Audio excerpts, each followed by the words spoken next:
Check, check. How about now? Can you hear me now? Can you all hear me now? Choo doo doo doo. Is that yeah? Okay, cool. All right. One of my apps that's connected to the microphone just decided to stop working. So let me go ahead and start from the beginning. What's up, everybody, and welcome to another episode of Fish and Friends with Danny and Gina. I'm Danny, and Gina's going to be a little late. That's what happens when you are the assistant manager to a pet store. Sometimes people leave and you end up having to cover for it and things like that. So one of the managers had to leave early, and so she ended up having to close the store tonight. So she will be joining us probably in about an hour. But until then, you get me. So woohoo. But here we go. Hoping it's going to be a good episode. Already had a big issue with the sound, but everything should be working now. Yeah. So, I finally got the ignition on my car. Got everything working with that.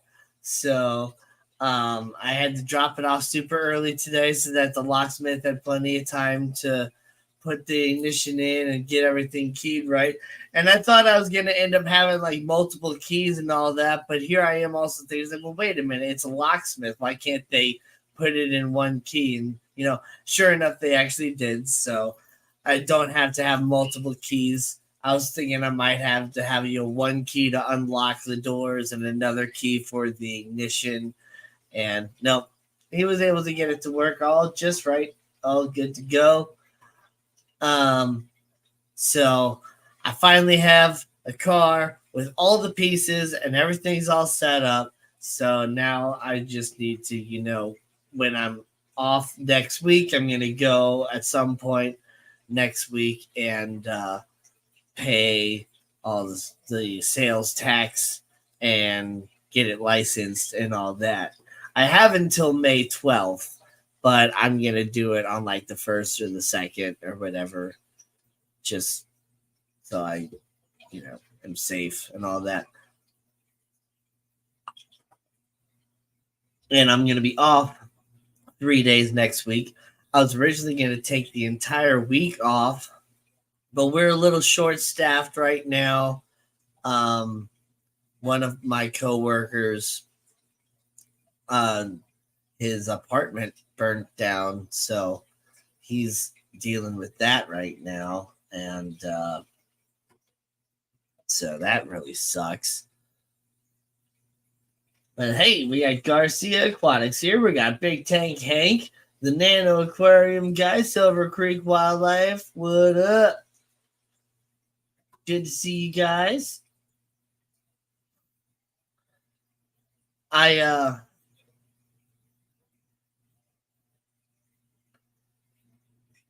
spent the day since I dropped off the car early this morning at the dealership to get the work done. I had my mom pick me up and take me back to her house, and so I kind of spent half of my day with my parents, which was nice. It's always good to hang out with the folks.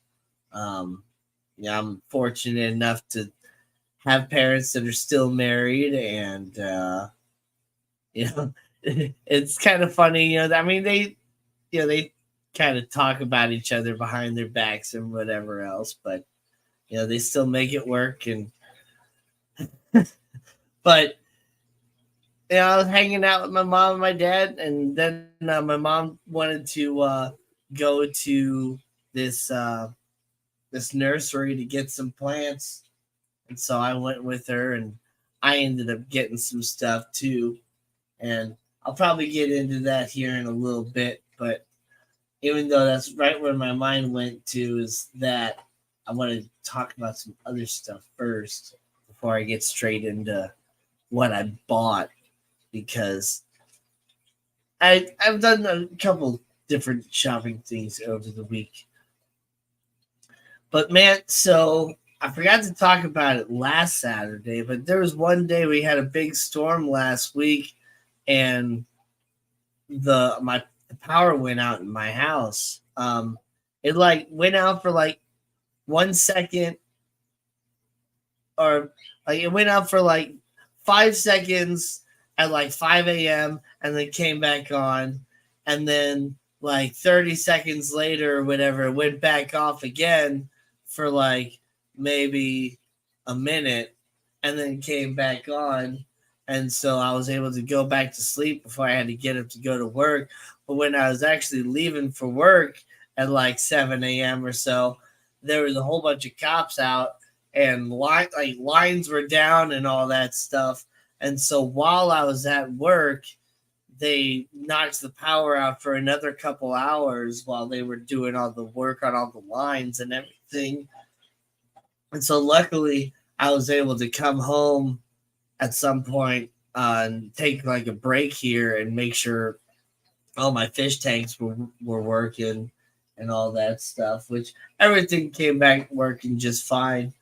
You know, I got hang on the back filters on like all my tanks now, pretty much, except like one that's running on a sponge filter. And yeah, so they're doing all right. What's up, James B and Fish Family? Good to see everybody. But yeah, all my tanks are working fine. But I got the ceiling fan out in my living room, and it's always been kind of a fun, interesting ceiling fan. It's really old, but it was probably one of the first ceiling fans that had this remote. It's got this remote that does all the buttons to do all the functions of the ceiling fan. You can go forwards, or like, clockwise rotation. You can switch it to reverse to counterclockwise rotation. You can go, high, low, medium, and you can turn the light on and off. And when you hold the light button, the light like dims on and off. It's really, really cool. But a couple months ago, the remote just kind of stopped working. And so I thought, oh, okay, maybe the battery died. So I unscrewed the back and took it apart and saw it was just one of those like watch battery types, the little like disc quarter size batteries. And so I got another one and tried to put that in, and the remote just still didn't work. So I guess the remote just completely lost functionality now, which is like, it's an old school remote. It's probably mid 90s to early thousands technology. And so the thing is, without that remote, I can't do anything with the ceiling fan. So right now I just have a hunk of a ceiling fan just sitting in my ceiling that's doing nothing except collecting dust. I can't turn the light on or off. I can't make it blow or anything. So I'm going to have to get a new ceiling fan, because sitting out in my living room, I'm just so used to, like, I got a ceiling fan in like every room in this house, which is fantastic. The only room that doesn't have a ceiling fan is the third bedroom, which is just right on the other side of the wall over here. And that room just has a little light fixture, but I use that just as a storage room because I don't have a basement in my house, which I'm totally fine with. But hi all, at work with Gina. Well, get to work, Sabrina. Oh man.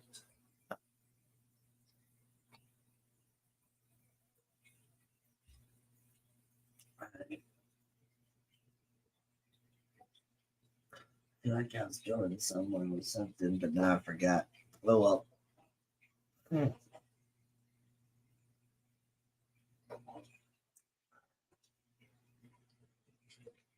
Uh,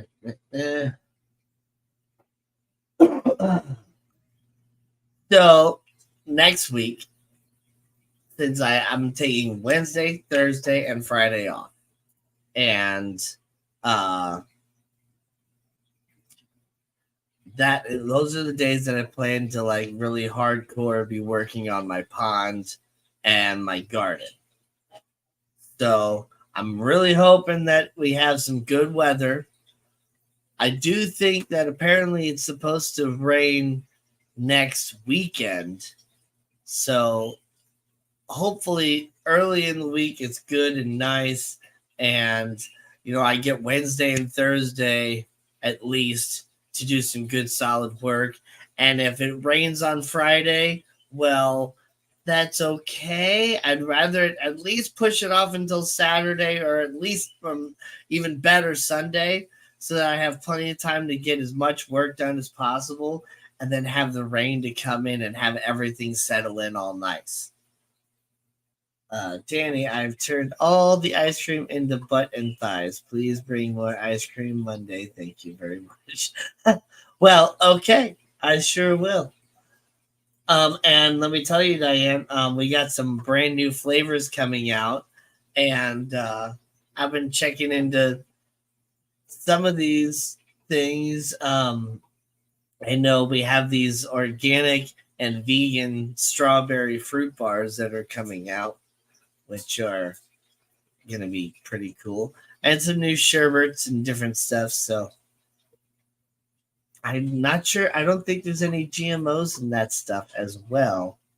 Um, but I will definitely let you know when I see you on Monday.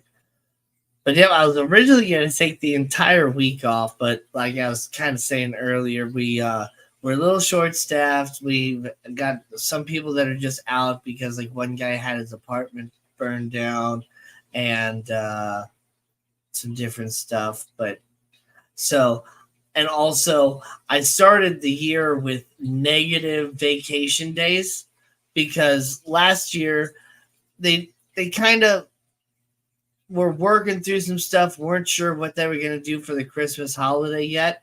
And then they just decided that they were going to give us the entire week off between Christmas and New Year's because of the way that the days were. Like both days fell on like Sunday this year or this past year. So they gave us the entire week off, which was awesome. But, they allowed us to use our vacation days to get paid. But if we didn't have enough vacation days, they did say we could use, we could go into the negative into the next year and get paid for the entire week. And I wanted to for sure get paid for the entire week. And I think I only had like 3 days saved up by that time, maybe. So, yep, I only had 2 days saved up. So I'm taking 3 days off, and I'm only getting paid for, well, I'm taking 3 days off and I'm working 2 days, and I'm going to get paid for 4 days that week. But on that note, I got a raise that starts this Monday as well. So I'm really excited for that. My daily base pay went up by $20.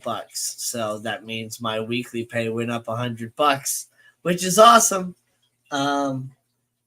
Plus all these different commission incentives that they've put on us, and new customer bonuses and upsell bonuses. So, yeah, I'm in sales. I'm that guy that pushes for upsells and whatever else. But hey, it's how I make my money, and it's also how everybody makes money. So, yay, Sherbet, no R.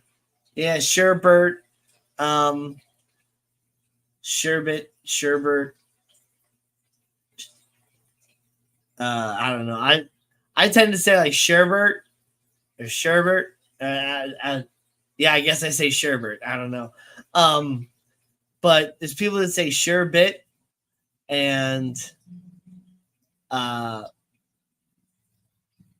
sorbet. Yeah, sorbet. That's a good one. They should shut down over Christmas. Yeah, it was nice. One R, not two.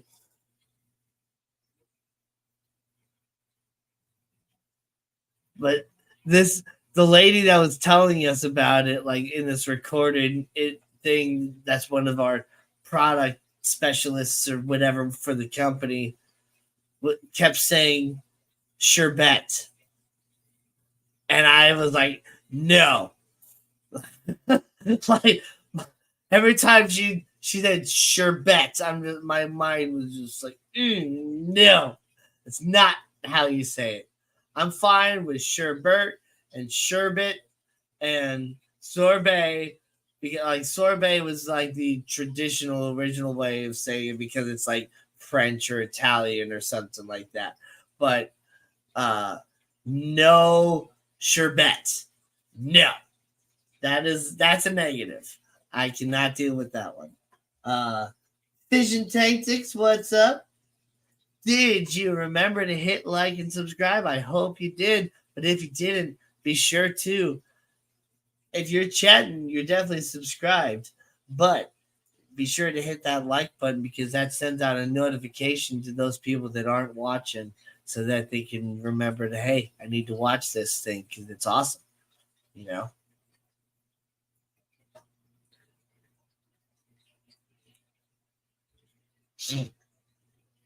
Yeah. So I've taken my succulents outside. I'm moving so many plants outside. It's nice. I'm loving spring. I haven't been able to like really do a whole lot of work in my yard. I've been doing some little things here. I've just mainly been collecting plants and all that stuff. And so after dark, bringing back in. Nope. I don't do that. Let them go through all the thunderstorm and everything. They're fine. They're outside. I do have one succulent that's right here. That's trying to get sun, and a couple seeds I'm trying to start underneath the light. But that one's getting a little leggy. In fact, I'm gonna grab it so you can see what I mean. So yeah, it's getting a little leggy. It's got a lot of dead leaves, some aerial roots that are starting to grow. I've already repotted this one once. It originally started as one single stem, and then I trimmed it and repotted that into something else. And then it kept growing and split off a whole bunch of new heads. And so all these new heads, the 1, 2, 3, 4, 5, 6. These 6 heads that are in here came from that one plant. And then now they're getting all super leggy again. So some of these are kind of smaller than the others. There's 2 really nice big heads. Here we go. There's 2 really nice big heads. There's the one that was really, really nice. This is the original head of the first plant. It's staying nice and small, which is nice. But it's pretty. I think it's a peacock or a peacock eye, Echeveria peacock eye. But yep, I need to cut off the heads. I'm going to cut them off. Let's see if you can see. Yeah, you can. So there's these little aerial roots right here that kind of growing from underneath some of the leaves. So I'm going to cut off underneath where the roots have started to grow, pull off any of the dead leaves, and basically bury it there. And then with succulents, when you do that, you don't want to water them right away. You want to kind of plant it first in like the kind of semi-moist, dry soil, the soil that you get like in the bag. Like you don't want to add any extra moisture, but it's kind of has a little bit of moisture in there already, unless you like leave the bag wide open and you let it get intentionally super dry.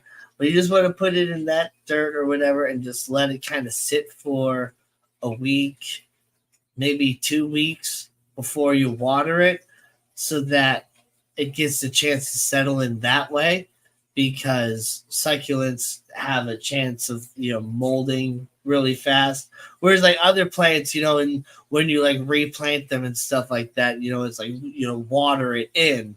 You don't do that with succulents, at least definitely not when you're like topping them like that.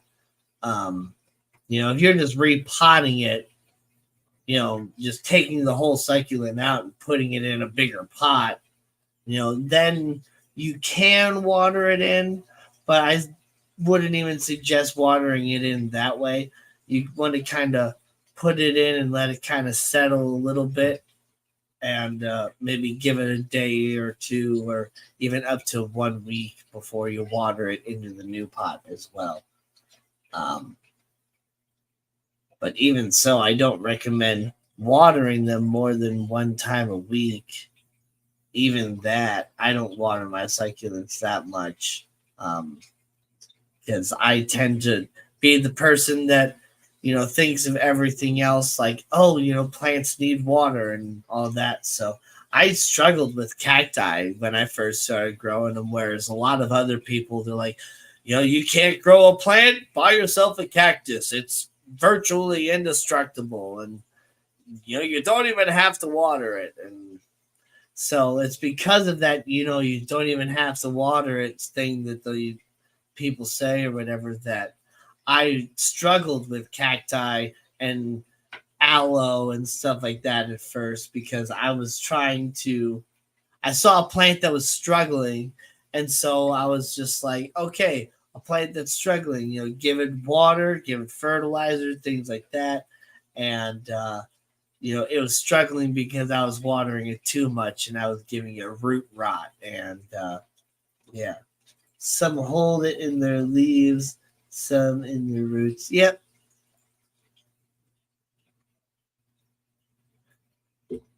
Yeah, like aloe is all that water in the juicy leaves. Even though, yeah, they're not really leaves. And that's why leaves. But speaking of all these plants and stuff, like I was saying earlier, when I dropped the car off to get the ignition put in, my mom wanted to go to a nursery over near her house, asked if I wanted to go with her. And it's like, well, what else am I doing except sitting at your house waiting for my car to get done? So yeah, I'd love to go and look at plants. So let's go ahead and get into it.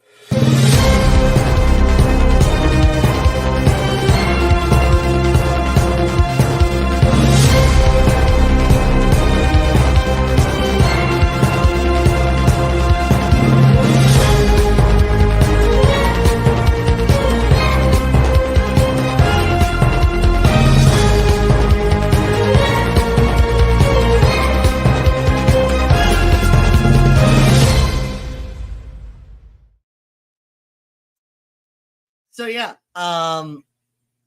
this nursery was really cool. I can't remember, it's like Hankies or Headkeys or something like that, and it was really, really nice. I've driven past it several times, but I never ever stopped there. And so my mom took me up there, and at first I thought it was like really small. Oh, look at that. I got a note about another purchase I made.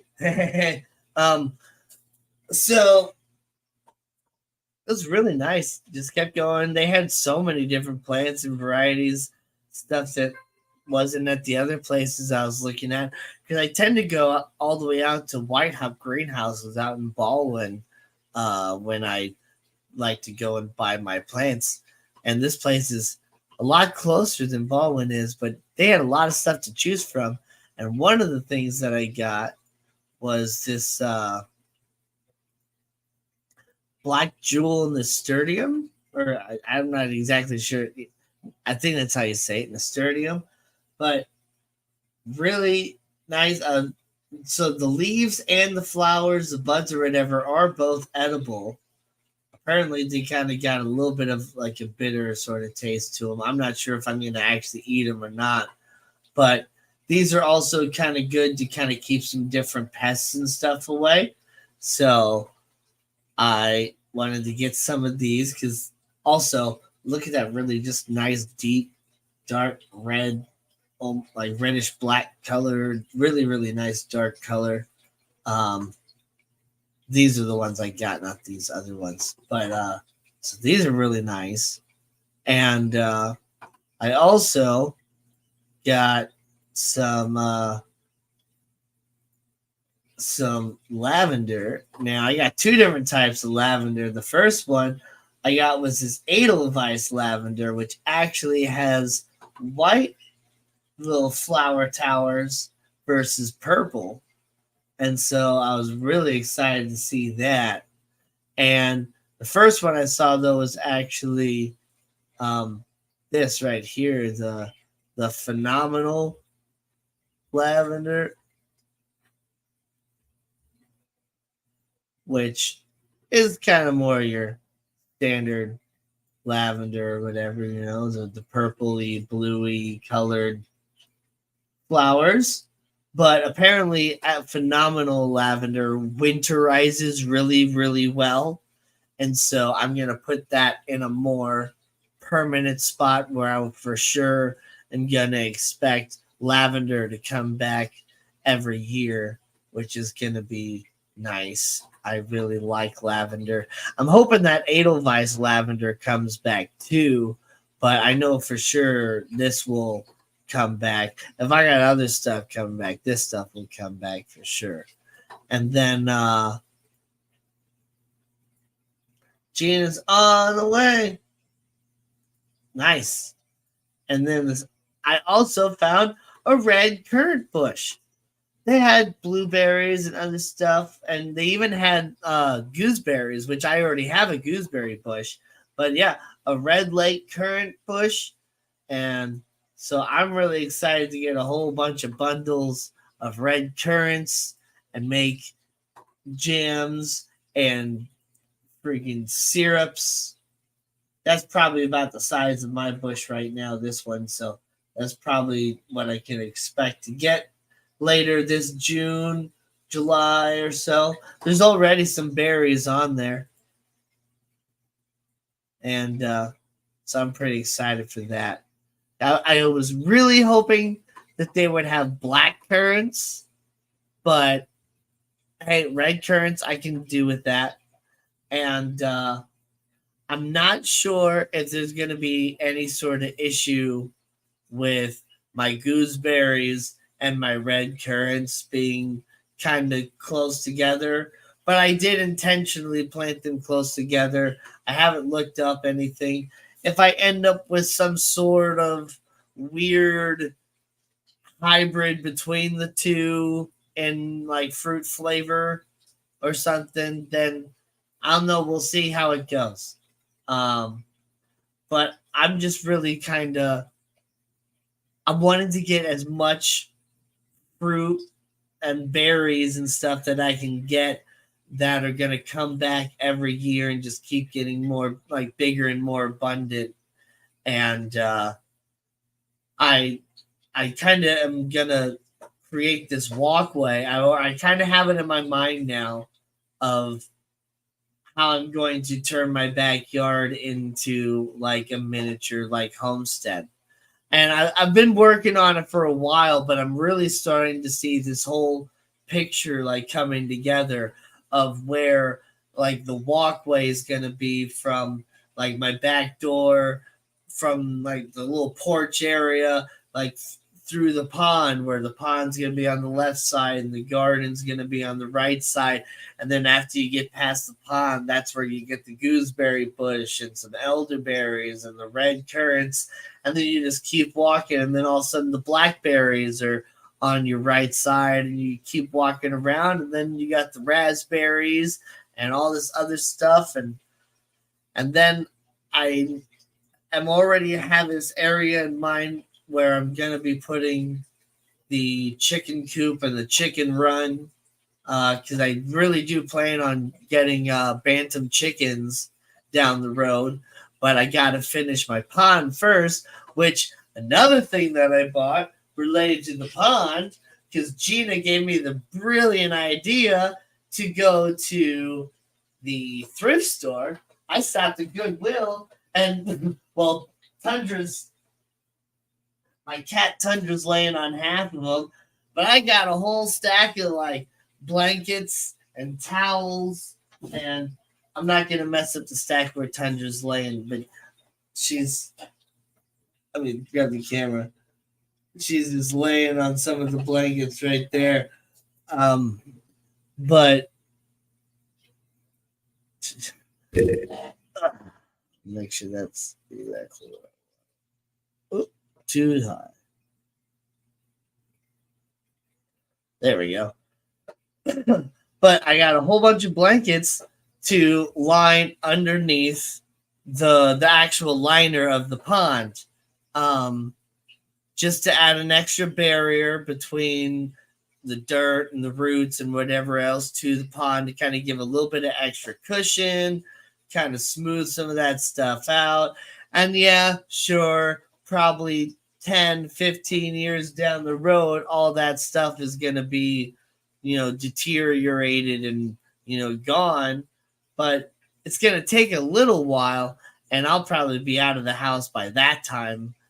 I don't necessarily stand to plan to stay here forever, but I am also preparing in case I do end up staying here for forever. So I got that. Shady Grady, what's up? Singing Moles, how you doing? KJE Aquatics is here. Trying to make sure I'm not missing anybody. Yep, make sure you drive safely there, Gina. So yeah, I have been making progress on the pond. But here's kind of the what's up, Ian Atkins Nature Aquariums. So here I have like good news and bad news. The good news is I got the check for my old car, and there's that. And I did go ahead and deposit it because it is what it is. I got the check at the beginning of the week, and it was, it was all right, but I had just had the engine replaced in the car, and before it got totaled, it had less than 10,000 miles on that engine, and I thought I had given them all the necessary paperwork for the engine, but basically they were saying that there wasn't enough information in the paperwork. The paperwork wasn't like an actual receipt for the engine or anything like that, so they couldn't properly value the engine to give me any like additional value. So more or less, I feel like I got shorted by like $2 or $3 grand. I tried to call the dealership where I bought my car, and I had the warranty work and the engine replaced done and all that stuff. I called them on like Tuesday. I called in like early afternoon. And there was nobody that answered the phone in the service center, so I left a message and just kind of quickly explained a little bit as to what was going on and asked them to call me back. See if I could get any more paperwork or information about it. There is.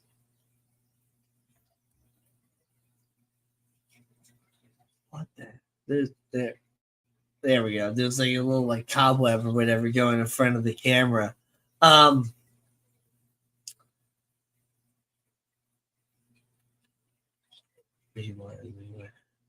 valuing it. So yeah, they couldn't value the engine. Yeah, I feel like I got shorted. So I called the dealership, left a message. Figured maybe they'd call me back in a couple hours. And then I didn't get a call that day. So I thought, well, maybe I called a little too late in the day and the service center closed already for some reason. Sometimes service centers start really early and close early afternoon too. I don't know. But then a few days had passed. And so finally, yesterday I called the dealership again. And this time I finally got through to an operator and I kind of just said, quickly explain what was going on. And she said, well, you need to talk to the service center. Let me go ahead and transfer you. So I ended up being transferred to the same number that I called on Tuesday. And once again, nobody answered. So I left a message again.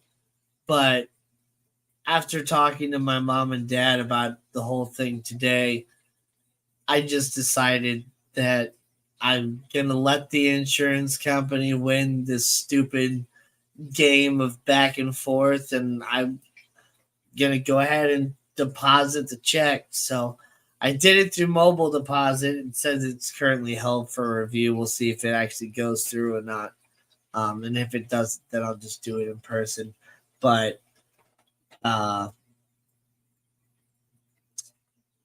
yeah, I feel like I got shorted at least $2,000 because the junkyard and in turn the insurance company or whatever, they're gonna get money off of that engine because they're gonna look at the Carfax and be like, oh, this car had the engine replaced less than 10,000 miles ago.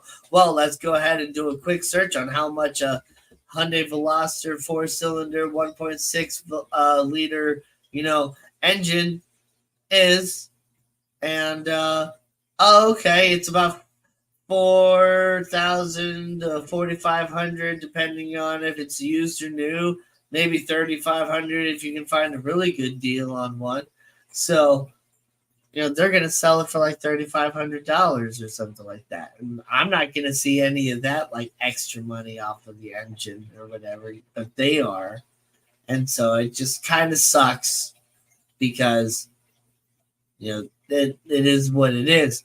But like in turn, I got really lucky with that engine. I didn't have to pay for it out of my own pocket. It was covered under the warranty because there's a recall on the engines of Hyundai Velosters anyway. And I was under 100,000 miles. And it's a lot of factors that kind of played into it to where it all worked out in my favor. Then I didn't have to pay for it. And so in one way, it's not like they really owe me money. And so I can kind of see why the insurance company would also just be like, well, dude, you didn't pay for it anyway. So what do you care? But it's just like, if I were to look up the exact specs of my car and the condition that it was in, especially with an engine like that, like even if I were to just cut the miles down, even if I were to put in the exact miles of my car as it was, I would be spending like $4,000 more than what they gave me in return for my car in value. So I'm just a little ticked off with State Farm. I feel like they put me through all way more hoops than what was needed. I had so many issues with the app and all that stuff that I explained before to you guys. If any of you remember about how like, oh, the images were blurry and I had to go through the hassle of going to my parents' house to use their printer scanner to upload the images that way, so that they could that worked. So that they could get a clear image of everything. And I went through all that hassle to give them clear images, and nothing. Still got nothing out of it. And so that just kind of sucks. So I will have to. I still will get to pay my credit card off and pay the car that I just bought off, but I still. I feel like I was due more. I mean, what do you guys think? Does anybody feel like I'm just being like, I don't know, uh I don't know what the word is to describe this in like a negative way. Like am I just being entitled to, like, do I feel like, yeah, am I just being like super entitled or whatever in saying that they should pay me more? Or because I mean, I just feel like these insurance companies freaking screw you over. But I mean, on the other hand, though, when I look at it from a different angle, uh, they had to pay out a whole bunch of people for this hail damage. And I've only been paying the insurance on my previous car for roughly like 4 years. And when I calculated out how much I had been paying over like each month over those 4 years, I only put in half of the value of what they ended up paying me back for the car in insurance.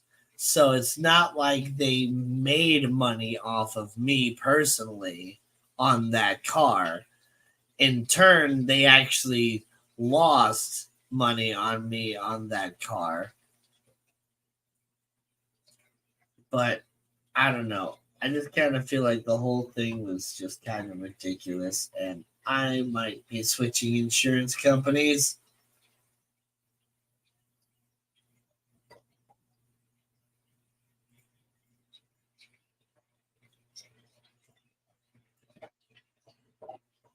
Because nobody has anything to say.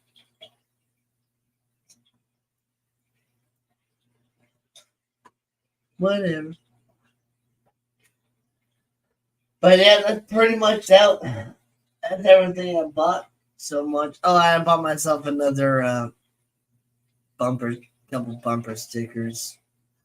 I had to get order myself some more Glassbox Hero stickers to go on my car and stuff. And I got another uh, stick shift bumper sticker. The the dealership and the mechanic and stuff and the locksmith all kind of gave me compliments or whatever about the stickers. Like, I like how you put them on and your placement and stuff, because I put the one that says, endangered species with the little stick shift symbol right on my driver's side door above the handle, so that if you're grabbing the handle in the car, you can see that that's a manual car. So that'll hopefully deter some people from stealing it. And so I ordered another one that it's the exact same thing, that like the vinyl outline. Let me just go ahead and show what you guys what I got, because it should be in my history. Uh, yeah. So I got this one here. I got it in red, just like the other one that I got. This one says equipped with anti-theft device, which I think is hilarious. But this is not the exact one I got. I got one that was marked. There we go.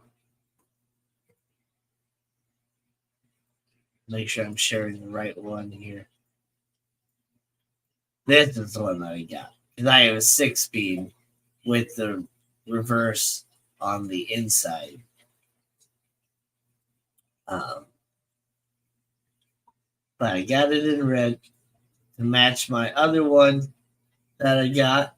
that said endangered species, and I'm gonna put that one on the passenger side, so that anybody that's trying to steal my car from the passenger side can also see right there that it's a manual car. Because I am gonna get the windows tinted next, and after I do that, I really don't want.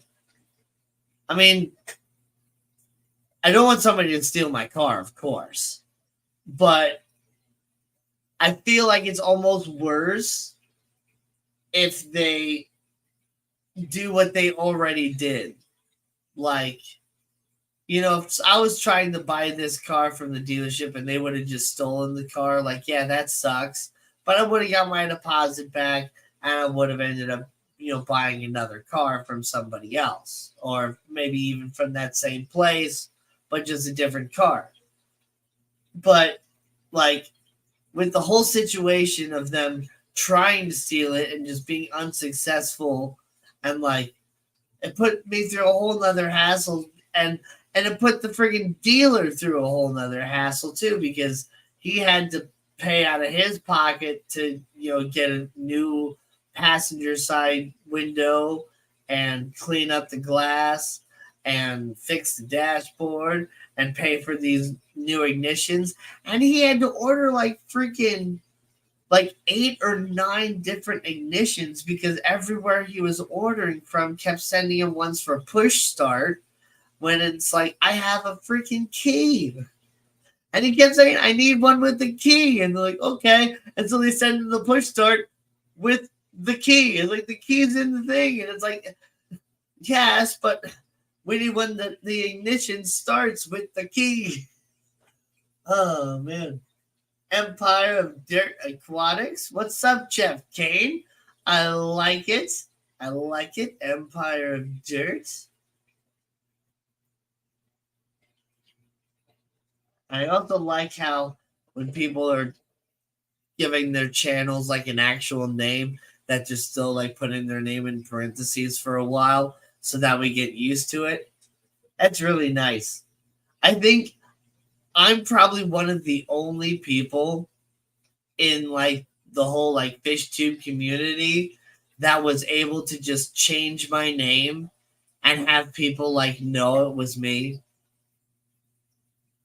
Like, because my name was developed over time and it became like Glassbox Hero like after I had made the song, and the song got popular within the fish community.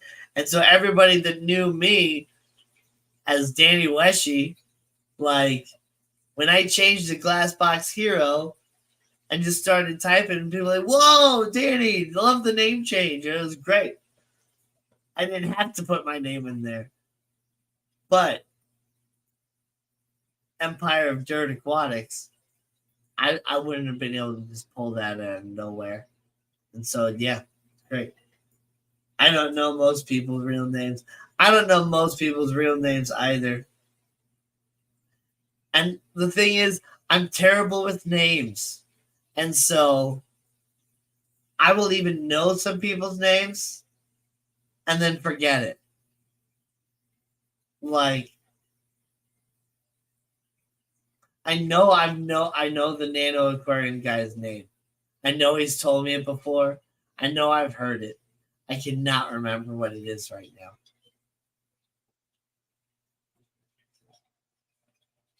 I know Ian Atkins Nature Aquariums. And so does Nano. Everybody knows Ian's name. But some of it is because, sometimes people just refer to people by their real name versus their channel name a lot. And I like it that way. It's kind of more personable. But, it doesn't highlight you in chat when you're doing that the same way as like tagging somebody, where it shows a big like orange bar over your name to make sure that you see it. And if you tell me your channel name at a show, I have no clue also. Yeah. And Unless they're like a really big channel or something like that. Or there's certain people that I definitely interact with more and that I've met at a couple different fish events and things like that. Like Richard Reynolds, like which now he goes by oh my gosh, it's that thing. It's that now I know his real name, and he changed his channel recently, and I cannot remember what it is. I guarantee you, if he said something in chat, I would know it's him. But right now, I cannot remember for the life of me what he changed his channel name to. But Richard Reynolds, I met him at the ACA, and then at the Triple Crown, and then he was at the Keystone Clash. So he gets around. And Jay, that's what it is. Jay. I think you're a little delayed there, Nano, so you might want to skip, catch yourself up. I just plan on everyone not knowing me at conventions and everything. I'm surprised. Dude, yeah. That's the big thing is, when you just walk around and, like, you just have somebody come up to you like, oh, I know. Okay. That's exactly how I met Richard Reynolds at, I think that was at the ACA. We were in like the elevator, and I was going up to buy something from somebody's hotel room because there's people selling like catfish and stuff out of their hotel room, and I was gonna get some Synodontis lucipinus, and friggin' all of a sudden he's just next to me, and he's like, "Hi, Danny Weshy." I'm like, "Hi." And he's like, Richard Reynolds. I'm like, oh my God. Because that's always the best. Because, I mean, like, there's some people, and more people are starting to stream now, which I think is really cool. But when I first started coming around into the Fish Fam and different fish events and stuff, there was a whole lot more people that were just chatting and were not live streaming themselves, didn't have what they would call like an actual channel, didn't really produce any sort of content or anything like that. They were just there to watch the live streams and you just be part of them and chat and stuff like that. And that's how I first started too, was just participating in chat. And those are always the most fun people to find, is the people that don't have a channel. You have no idea what they look like, and you have no idea who they are, but they know who you are, and they come up to you and they talk to you, and it kind of gives you that little feeling of like, I'm a celebrity. I meet a lot of folks, and some dude come up to me that know me, but I have no idea who they are. Yeah, exactly. And yeah, the no, like they don't really know you. But I do feel like I open up a lot on these live streams and stuff and just talk about a lot of different things. I'm like exactly the same person in real life that I am on these live streams. I just sit here and just have a conversation with you guys about different things that's going on. And yeah, the show's called Fish and Friends, and I haven't really talked a whole lot about fish a whole lot over the last several live streams. I bring them up here and there, you know. I talk about a lot of different stuff. My fish all voted. No YouTube channel. Well, there you go, James. I don't talk to no one, so no one ever knows I have been places. Yeah.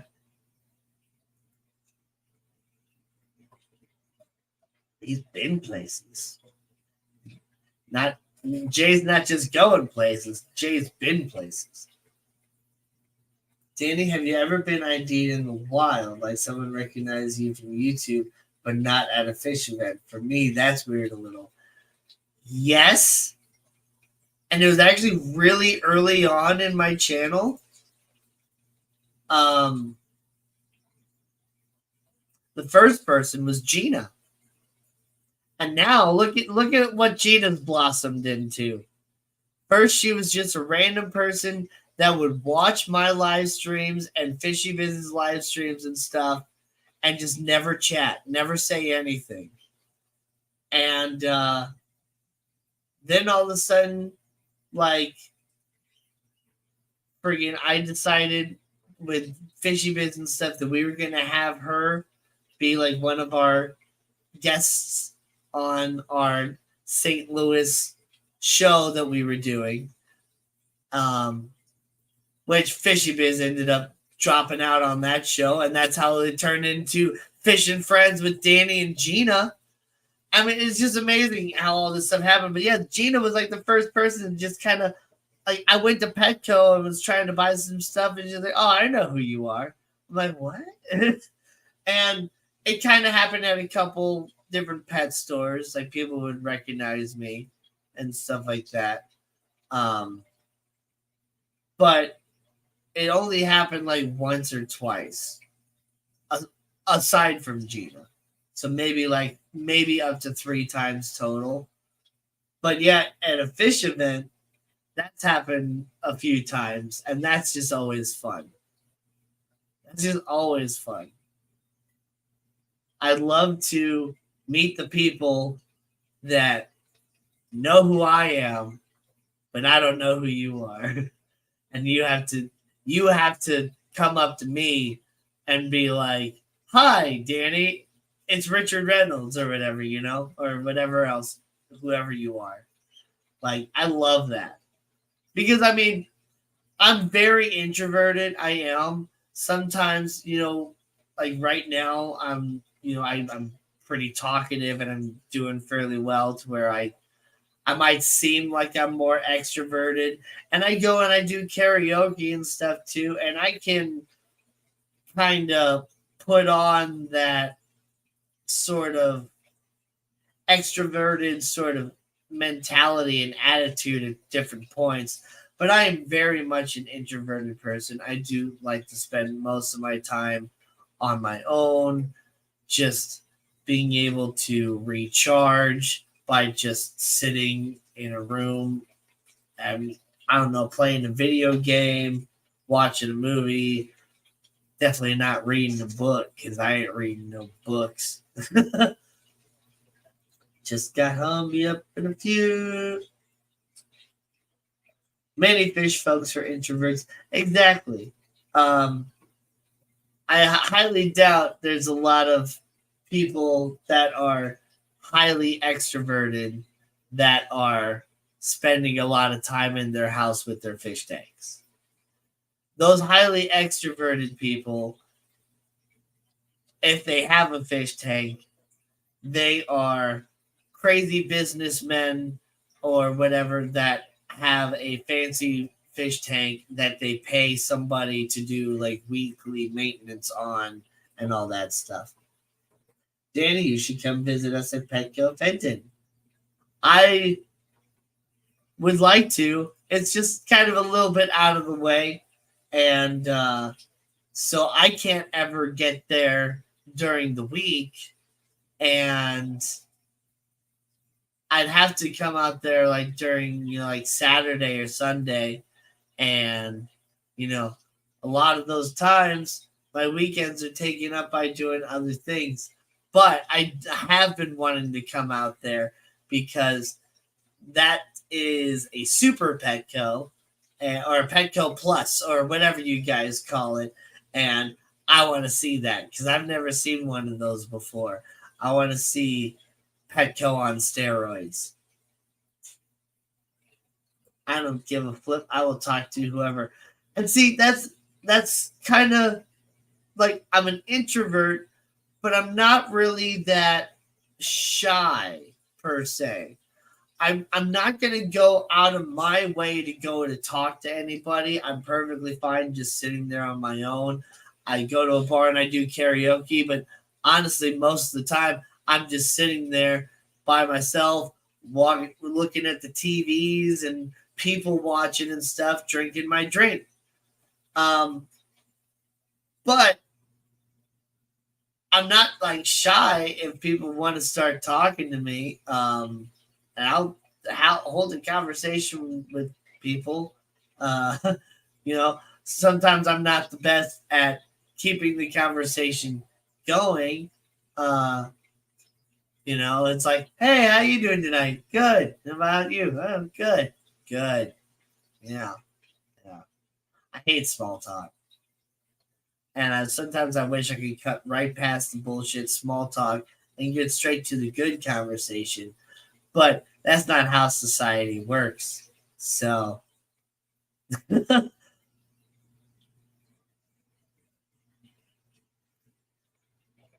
yeah.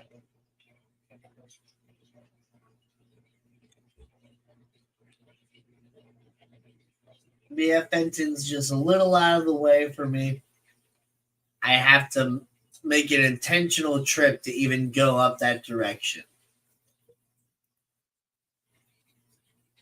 So, though I wasn't too far from there a little while ago, because I went out to Baldwin to get plants from White Hot greenhouses like 2 weekends ago or 3 weekends ago, something like that. Oh man, I think that was last weekend that I went out there. Yeah, yeah, yeah. It was like last weekend, I think. I like plants. I have been just getting so many plants, getting plans on where I want to plant them, and have been planting some of them. But I want to get this pond finished, and I want to build a fence around my main garden area to keep critters out. And I'll grow some stuff in ground. I'll grow some stuff in pots. But even some of the stuff that's in pots, I'll probably still put some of it in the fenced in area. But that fenced in area, some of it, like one half, I'm going to dedicate to like kind of like my witchy herb garden. I got a whole bunch of seeds still that I need to get out that I've just been kind of sitting on. Um, Gosh, I'm not even 100% sure where it's at. I think it's still on my coffee table out in my living room. So I got a bunch of like witchy seeds, like bee balm and uh, valerian. Well, actually, no, I don't have the valerian. But I had like yarrow seeds and marshmallow and stinging nettle and another type of lavender and sage and different things. But I've also been collecting some different plants that I've found. I actually got a yarrow plant, and I got a purple echinacea, and I got another type of echinacea hybrid that's like has red flowers. It's really nice. And I recently was able to find fleabane growing out in the wild near a customer's house.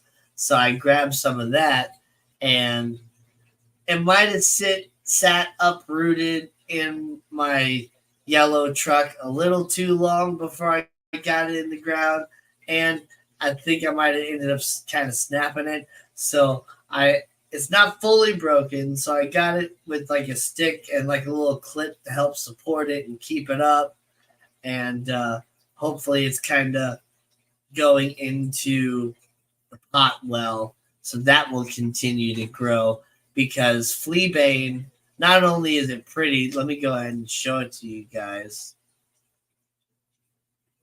Oh, friggin' I hit caps lock. Yeah.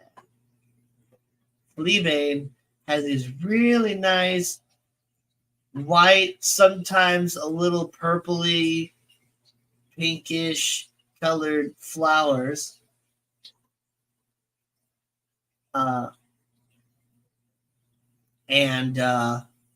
fleabane, also called fleabane daisies because they do look like little daisies, even though they're not an actual daisy. They grow kind of tall, like that, scraggly looking. There, this is what I saw, and that's kind of what I pulled up. But this is great. As the name says, fleabane, it helps keep fleas and stuff away.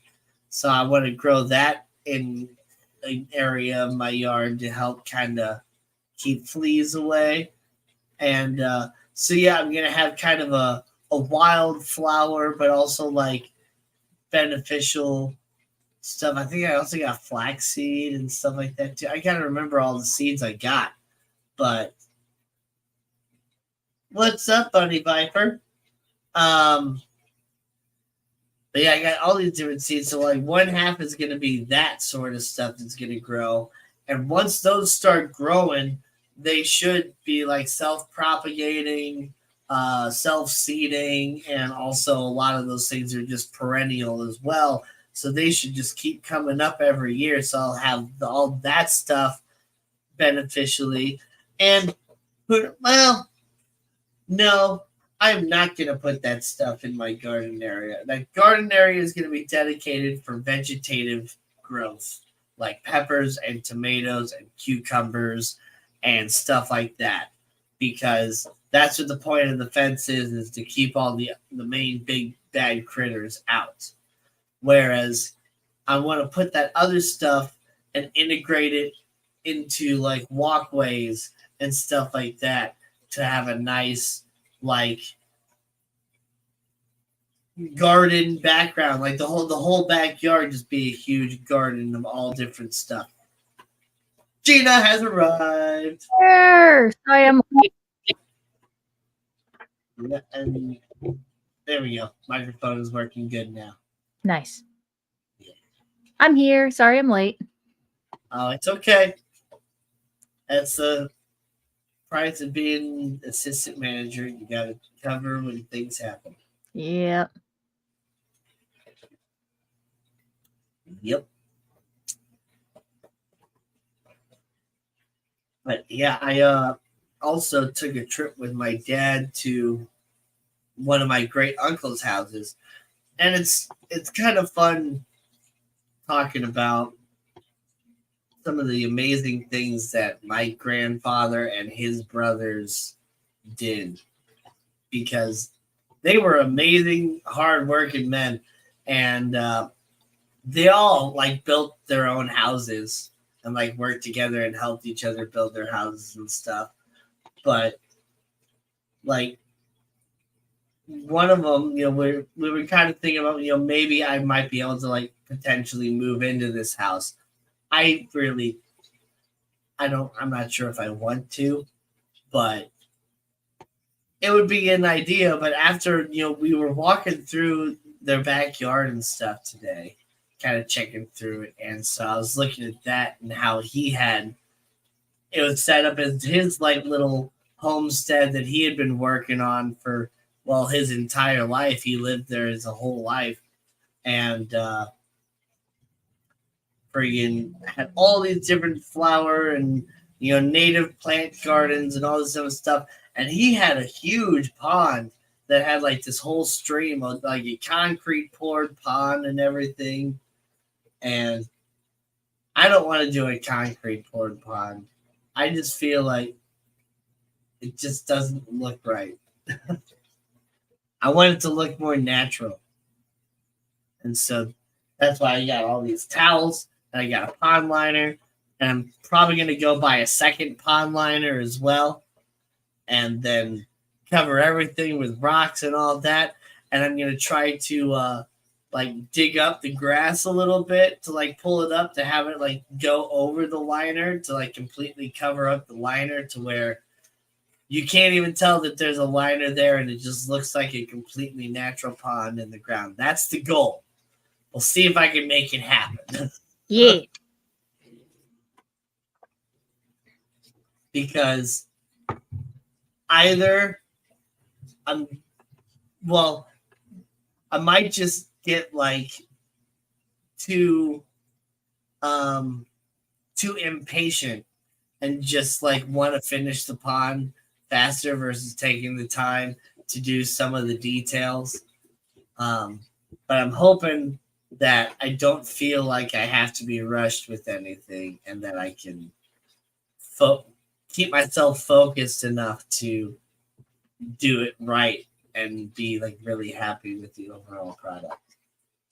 Yeah.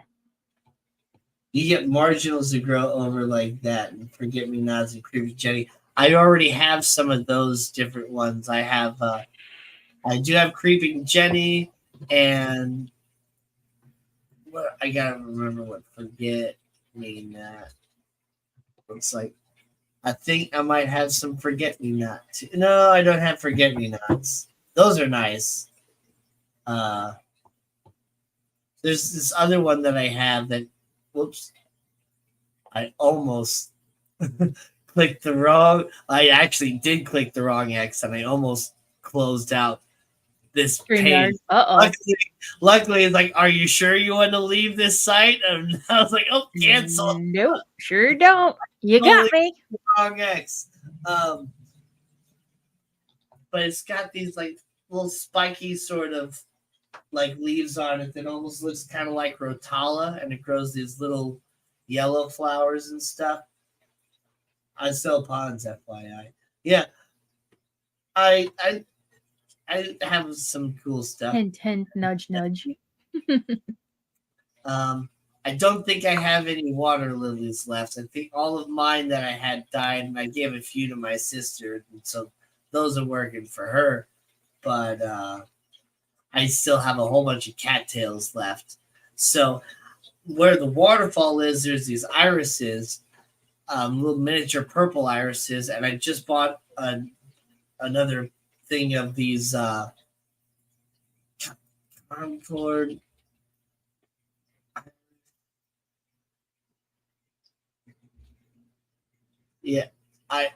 Concord Crush Iris.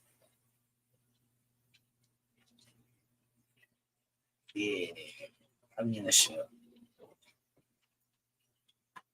There, that's what I got. These are very, very pretty. Look at those flowers.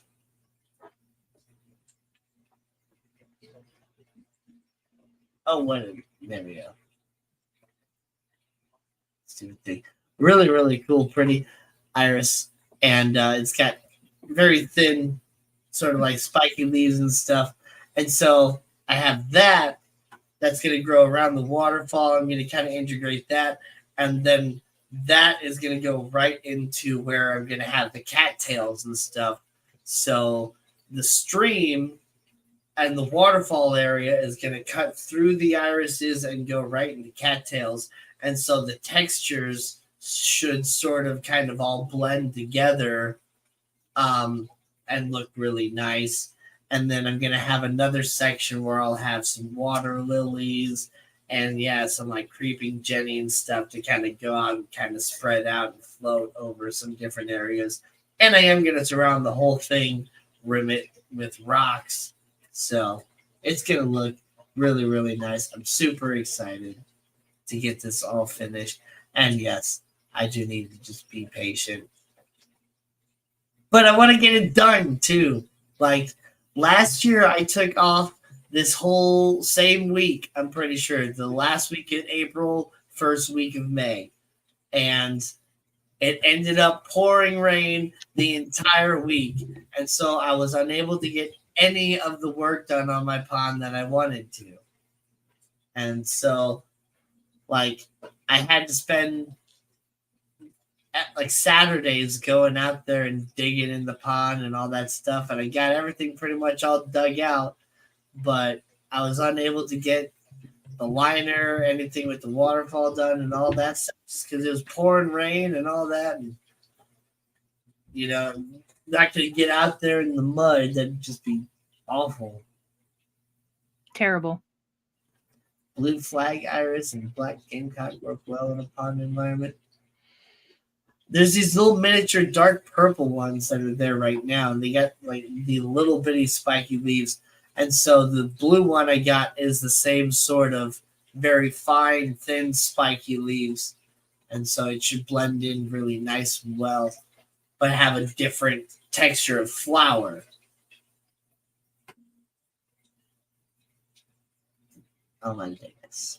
I think we have a lot of lurkers. I don't think people have noticed yet.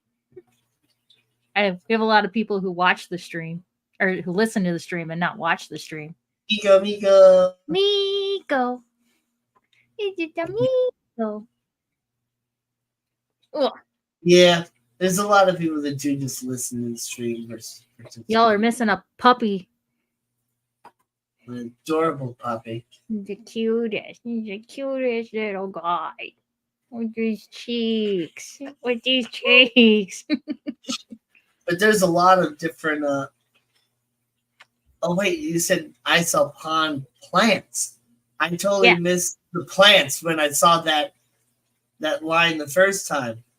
I saw ponds, FYI. So I totally missed the word plants. That's cool. There are a couple places around, like where I went today, the Henkeys or Head Keys or whatever nursery over there in like Olivet area.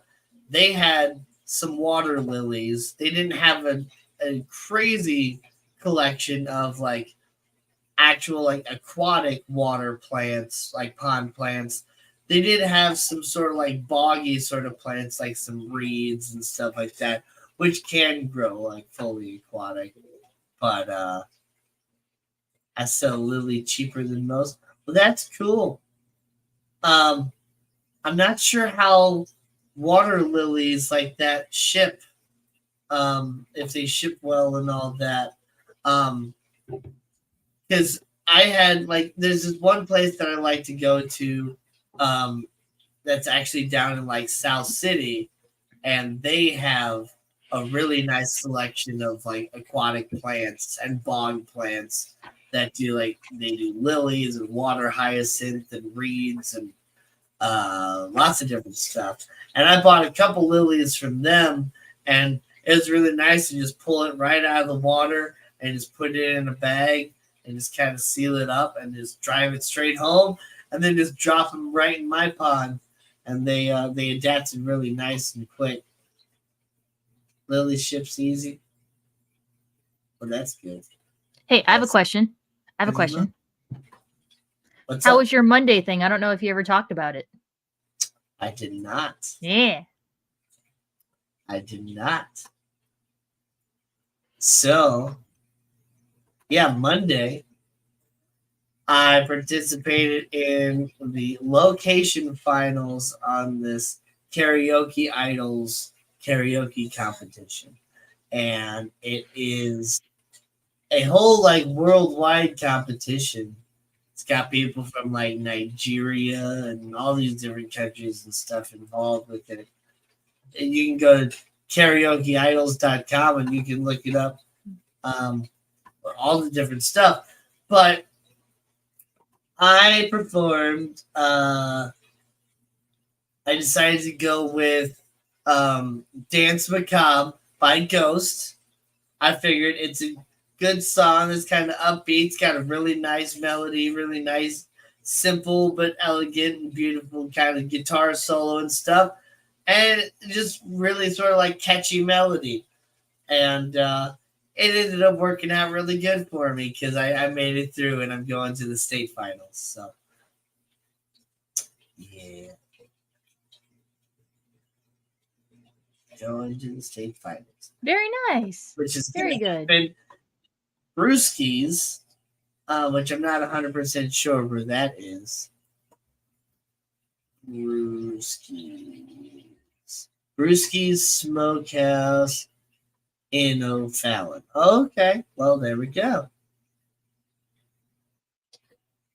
That's not too far at all. So that's where the state finals are going to happen. And it might even be like a 2-day event, but it'll happen over the weekend, sometime in August. They haven't given us exact dates yet because I don't know. I guess some other locations. Everybody's got to get all caught up. So not all the states are on uh, the same page or whatever. Some states are already done with. Then they already have their state finalists and stuff completed. Some states haven't done any of their competitions yet, so it's kind of still working. Was that me or was that Nope, you? that was me. I'm messing Oh, with uh my settings on my camera because I always look too white. So whoopsie. yeah. My bad. Let me see.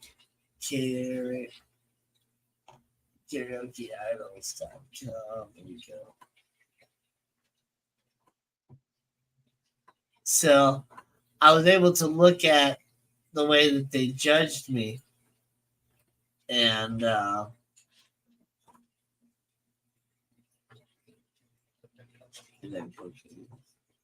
so let me go ahead and just. So yeah, so first time I did Holy Diver, that's what got me into the location finals inside. I did that. You can see anyway. So they had the score when the first song I did, I got a 9 out of I think 14 is the top score. I'm just guessing that because this is the only thing I ever had that's like 14.0 or whatever. So I think 14 is the top score you can get. And so I got like a 9.33 out of 14 on song difficulty and like 8.3 on creativity. But they all kind of said the same sort of thing. Whereas I did a good job, but I basically just stood there and just read the words off the screen. Don't be afraid to own the stage. Try looking at the screen less. Interact with the crowd. So they all said that. So the next time, that's why I kind of wanted to pick something a little bit more upbeat the second time. So I figured, this one I could kind of move around and use the stage a little bit more. And so, same thing on vocal ability, 14. Overall performance, I got half a point less.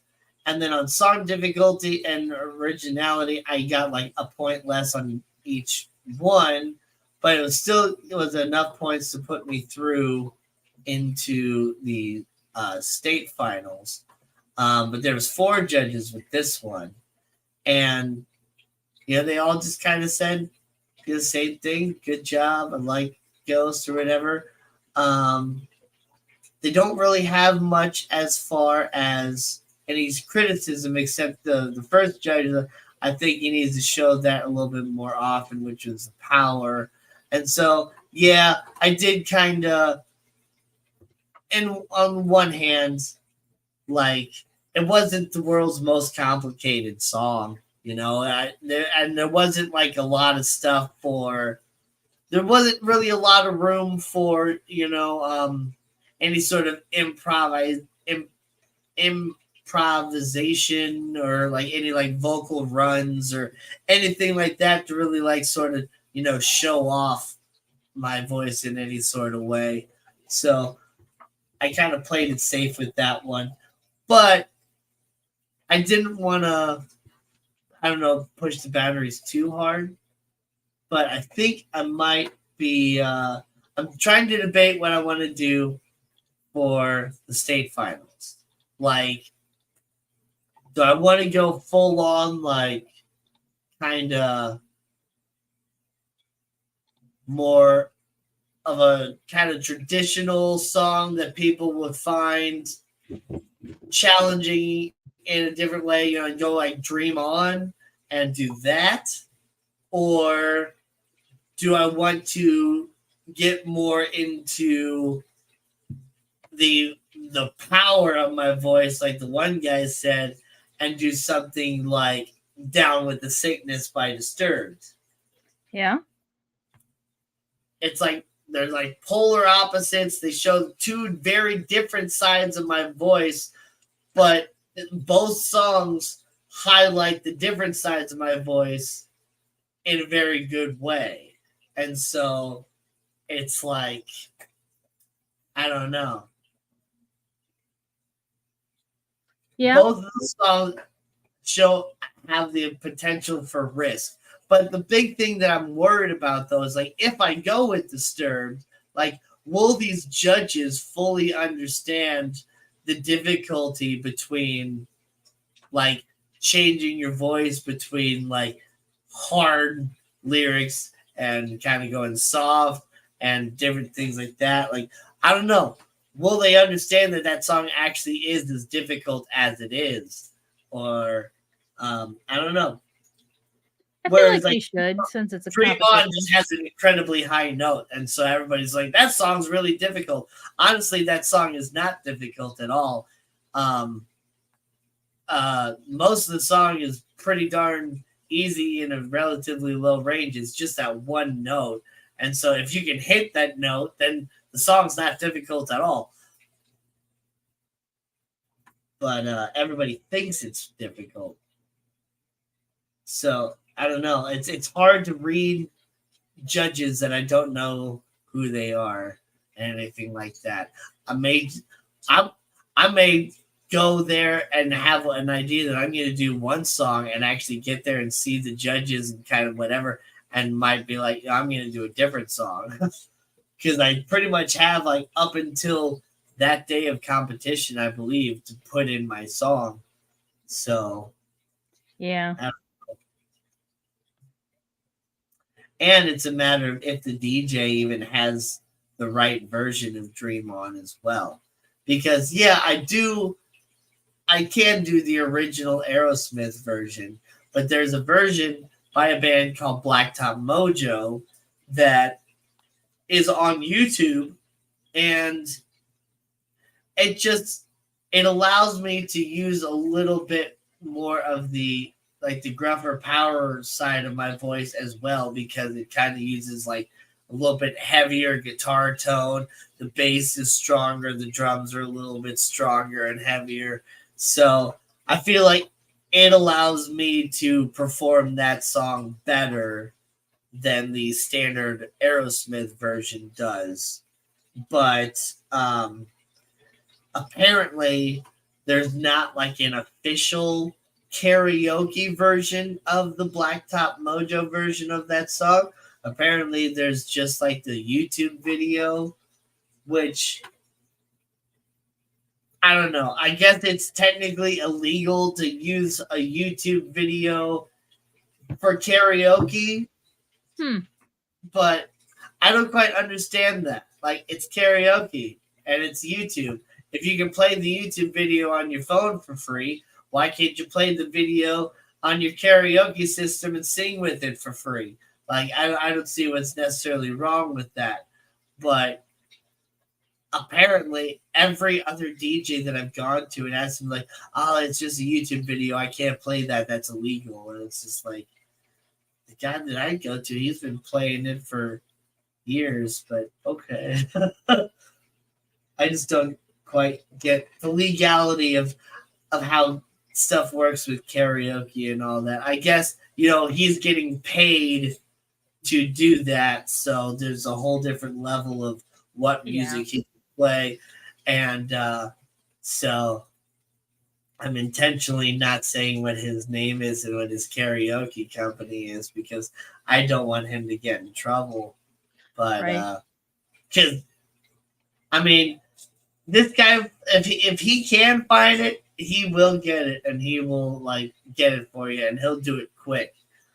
Like, I was just kind of joking about it with one of my friends up there, and that what if you could get some Lamb of God or whatever, just do like some really heavy growling stuff, and so he looked up on some karaoke website, and apparently there was a whole bunch of Lamb of God stuff available. So he's just like texted him that, like, get all the Lamb of God stuff, and within like 2 days he texted him back. He's like, got it. So Yeah. he, I request stuff for him all the time. If I look it up and I can't find it in his digital songbook, I just ask him if he can find it, and most of the time he can. And apparently he's got, somebody that can make a legal karaoke version of a song too. So there's a couple songs that he's actually had made for me, which is really, really cool. That's good. Yeah. So I did my nails this week. You did your nails? I did a pop-up stream where I kind of cleaned this half of my room and my desk. So it was very nice to walk in and have a nice clean desk. And then after that, I decided to paint my nails, and they're super cute. Look how cute they are. And they are actually holographic. Hold on. I like Get my the flashlight. Yeah. So don't look too close at this hand. I don't know if it'll show up on camera. No, not really. It's too bright. Anyway, they are holographic. They have like a little rainbow shift to them. Oh, nice. Yeah, this hand I tried to freehand the French tips, and it's not perfect.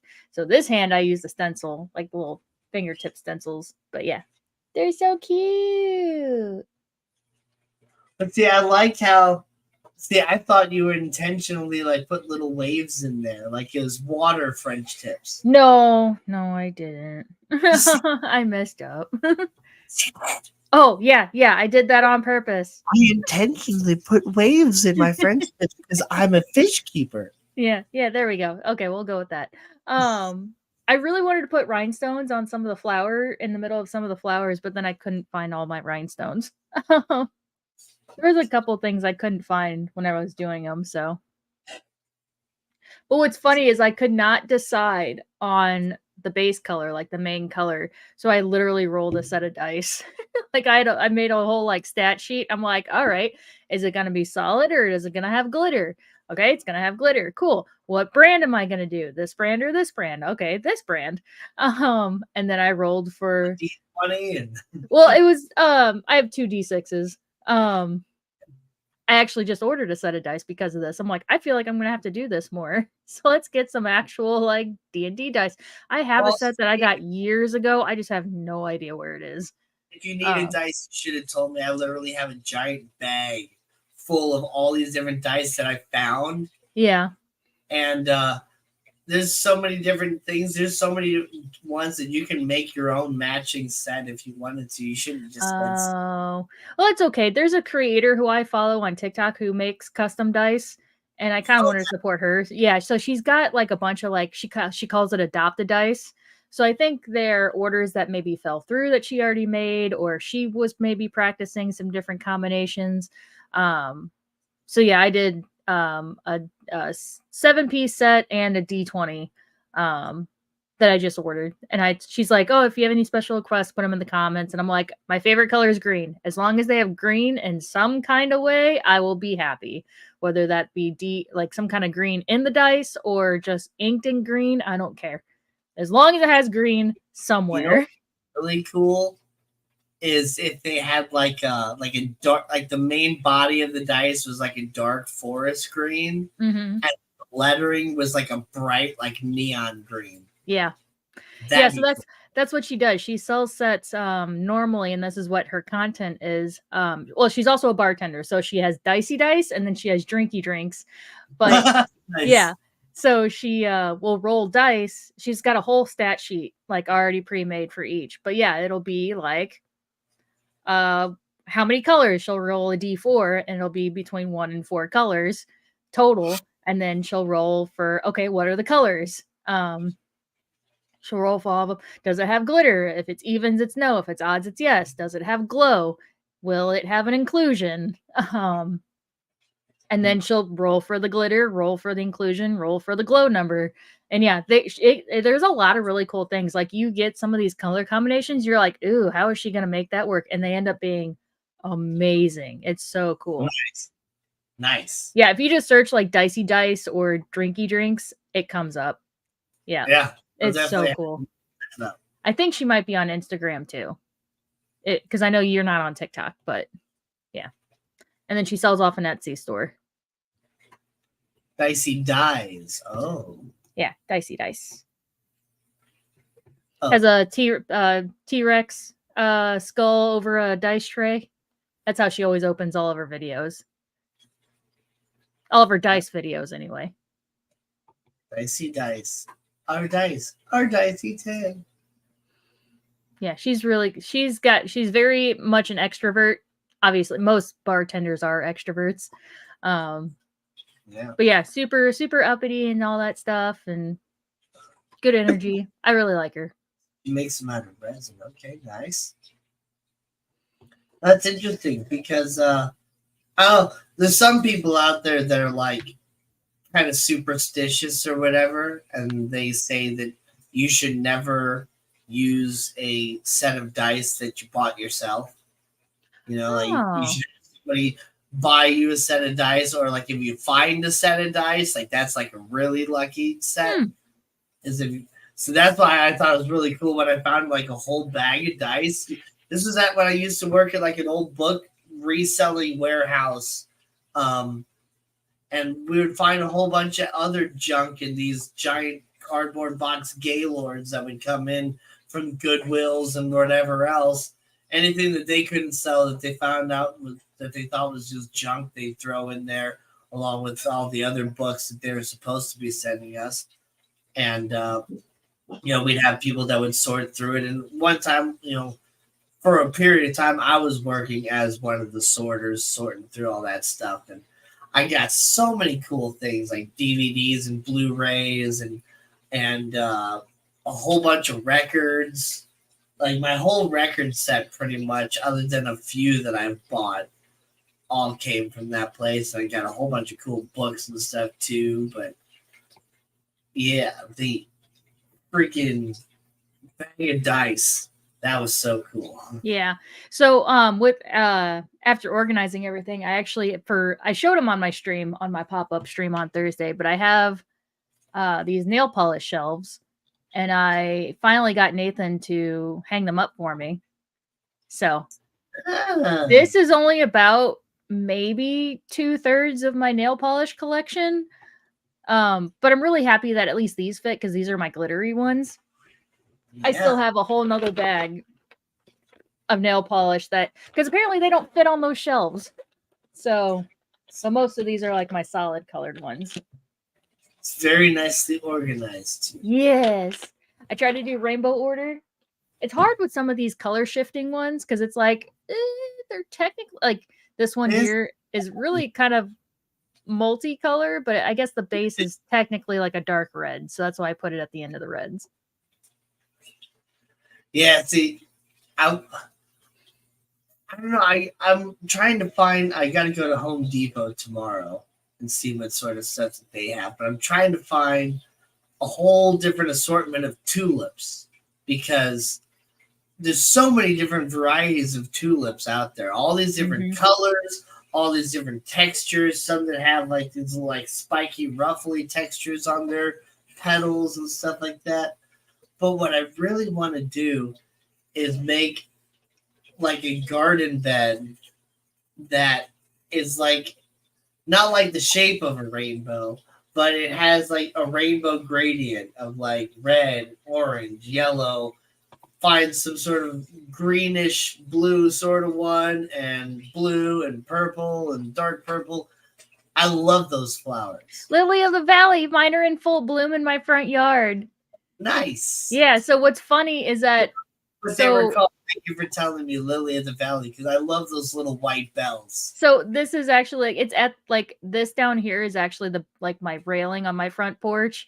So I was like trying to get a good picture and it's right at the edge and I was like, dang it, I can't get it. So I literally held my phone upside down, like was taking a photo like this, and then it ended up being a really nice one. So yeah. That's a really nice picture. Yes, I was very proud of it. Background for a while. Very good for not seeing what I was taking a picture of. Yeah. Hey, I just had to share it. I was very excited. Yeah, I love those lily in the valleys. Because yeah, they come up and they throw up like 3 or 4 leaves at the most. Then they bloom this little stem that has a whole bunch of little white bells on it. And Very so, delicate. They're so delicate. yeah. Hi, Dan and Gina. Everyone couldn't help hear you speak of 7 things to bring you luck. Here they say 7 different flowers under the pillow night before midsummer day will help you find a spouse. Oh. I didn't specifically say 7 things that bring you luck, but that is really interesting. 7 different flowers. I wonder what the flowers are, or I think is it just the number 7? Like you just collect 7 different varieties, or is it a specific set of 7 different flowers that you have to get? I could see it being either way, just depending on Yeah. what varieties are near you. I think it's fun, all the different little superstitions and things that go on all around the world. I love Me, different cultures. me too. It's always fun. What else? Oh yeah, and then so I have these corkboard hexes. Yeah, that's what I bought them initially to display my enamel pens. So on this bottom one, I have like a couple of Disney pens, and then there's the very front corner right there is a Pac-Man frog. I have other pens, I just can't find them because I didn't have any place to like really keep them and display them. And then the top one, there's actually one right above it. Yeah, Is gonna have all my Pokemon ones, nice. but I have to find them now. Yeah, Yeah. But yeah, I finally got that up too. That also has been sitting around for years. nice. Very, very exciting. Tomorrow is the day that I'm going to take a big trip to Home Depot and see what they got and get myself all prepared for friggin' Wednesday, Thursday, Friday, Saturday, and Sunday. Because, yep, I was saying earlier that, yep, I was going to take this whole next week off, but it's not going to work out with the amount of hours that I actually had saved up for vacation because of, using some extra hours during Christmas last year. Yeah. And we're also just a little short staffed right now. In fact, one of my coworkers had his apartment building burned down on him. So that just sucks. And pretty much they lost everything. No. And the thing is, like, his actual apartment itself, like, didn't have any like actual fire damage, but it had a whole bunch of smoke and water damage that just like took out everything. It was like the fire was above him, but yeah. So yeah, the whole building's like condemned or whatever now, I guess. So I don't know what exactly is going on with him, but So he says people go and pick 7 of the ones you find in Summer Meadow on the countryside. So just 7 different ones. different little wildflowers and stuff. The night before midsummer.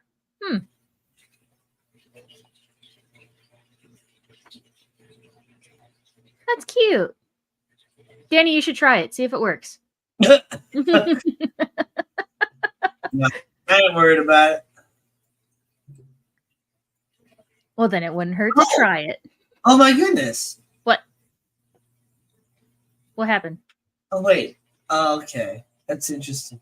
So I noticed down on the chat next to where it says post a comment, it had a section that said all.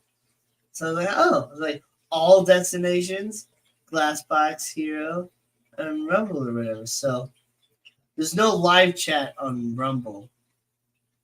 At least not the same. But that's interesting. So I'm not sure if my chats is that going to your channel as well? Oh, Biz is behind. I didn't drop out. You sure did. You've struck a nerve. You've struck a nerve for his teacher's side.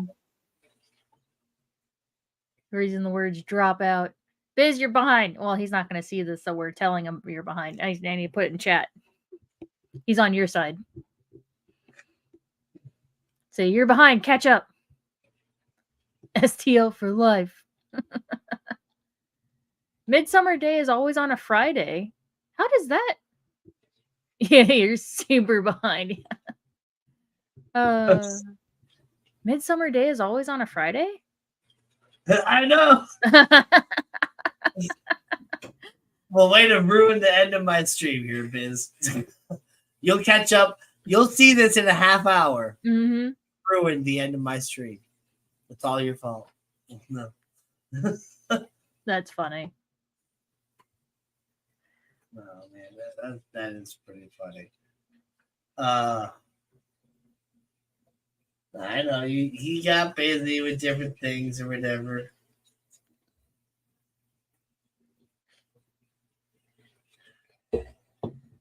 Aww. It is. Aww. I know you are, dude. Fish Biz is one of the first like fish YouTubers that I met in person. So I'm always here for you sometimes. Sometimes. I will sometimes always be here for you. No, it took him a while to finally do it, but yeah, he finally made me a mod over on his channel. So Aw, he does love you.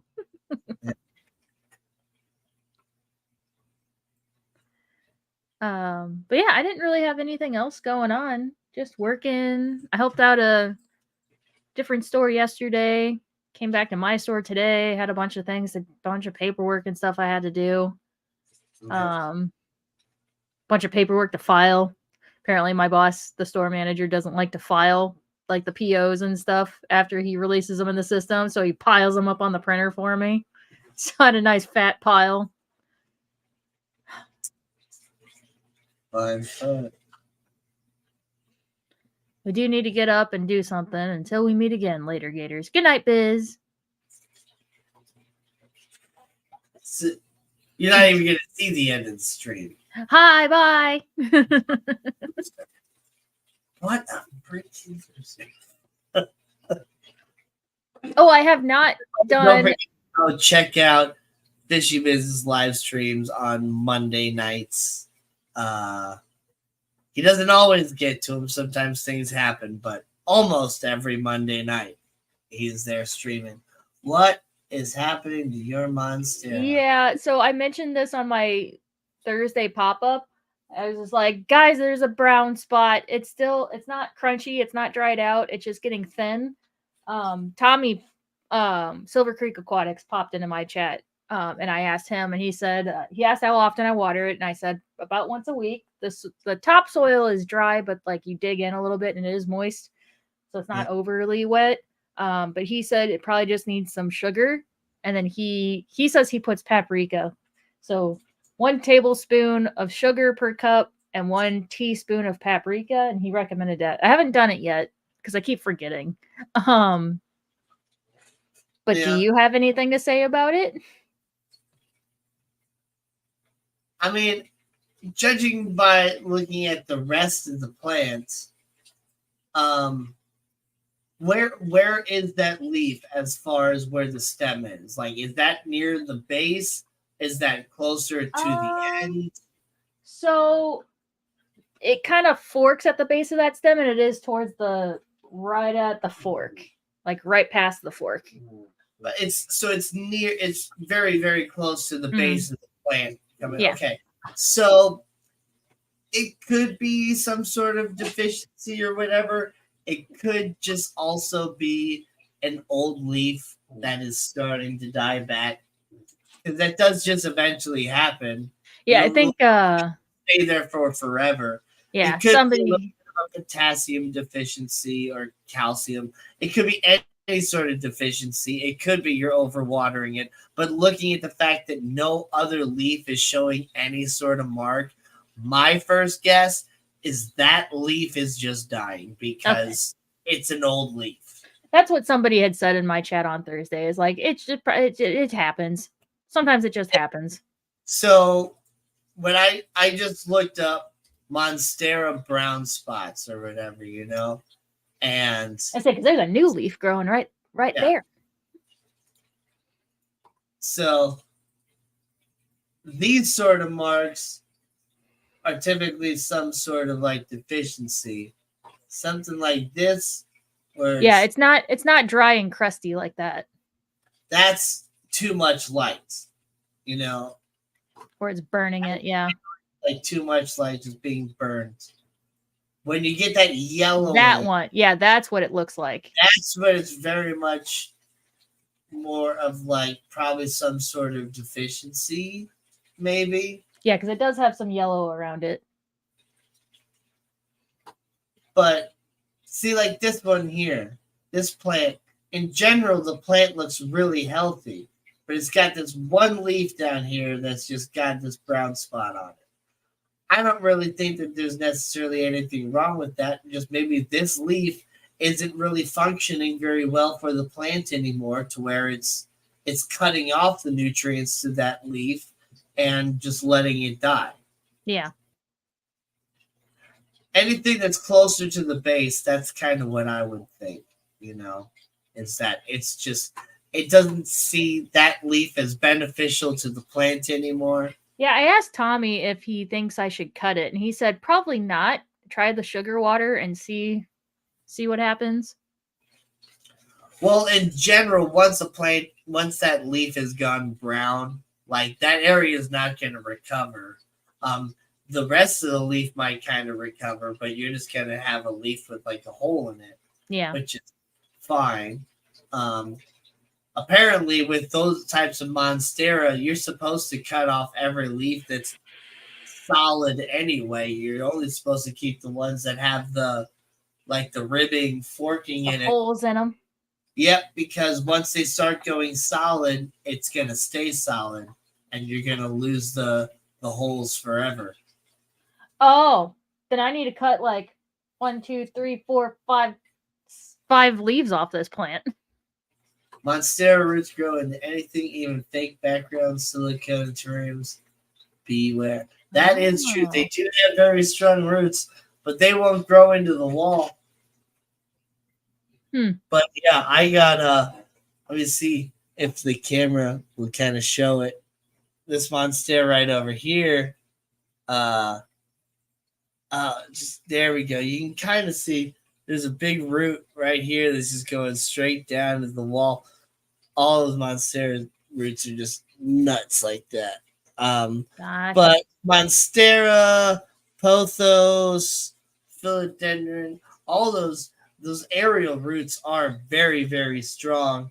And though they might not really penetrate the wall, they will, if you allow them to, they will like grip onto the wall. Like a textured wall, yeah. Yeah. Or, even like grip on through a couple of the layers of paint. It just kind of grabs onto it. Well, I've had pothos growing up my wall before, like an actual vine. And, they'll do it outside on like, your siding or your brick house, whatever. You see all those vines growing up old houses and stuff, or just houses that people kind of let go. It'll do the same thing indoors too if you allow it to happen. Man, you know what makes me mad? So Fluorescent gets all butthurt if I let my plants, or if I let the vines slightly grow up the side of my house. Yet across the street and down like 5 houses, there's a house where their brick chimney, there's vines going all the way up. Like it took years of growth for that to happen. I'm just like, what? They can have their, well, they probably do get violations for it. They might, but it's probably also just the location of the growth. So you can't have it grow on your fence, because a fence is kind of sometimes considered like neutral. So, your neighbor might find the growth a nuisance. So growing vines all over the fence is labeled as a nuisance, whereas the growing vines up the brick chimney of your house, it might not be considered a nuisance in that aspect. Or it might also just depend on the vines too, because if you have like the English ivy, Yeah. that's not necessarily considered a nuisance plant. That's something that people use for landscaping. So that's a landscaping decision. Whereas growing a random vine growing all over your fence, like, oh, I Oh hate no, it's honey. on my house. It's not on the fence. Oh, I thought you said on the fence. No, on my house. Yeah. No, I totally understand a fence. You just gotta let it grow big enough to where it's no longer considered a nuisance and it's considered part of the house. Lame. I'm so mad about it. Yeah. They're ridiculous with those dang tickets, though. I owe the city of Florissant still for that. I almost want to just rip up all my. On and leaving grass all over the place. I almost want to rip up because I do have like the zoysia grass in my front yard. I almost want to rip it all out and just put That's clover. the best. I I love my zoysia grass. Just want to put clover down, something that doesn't get tall.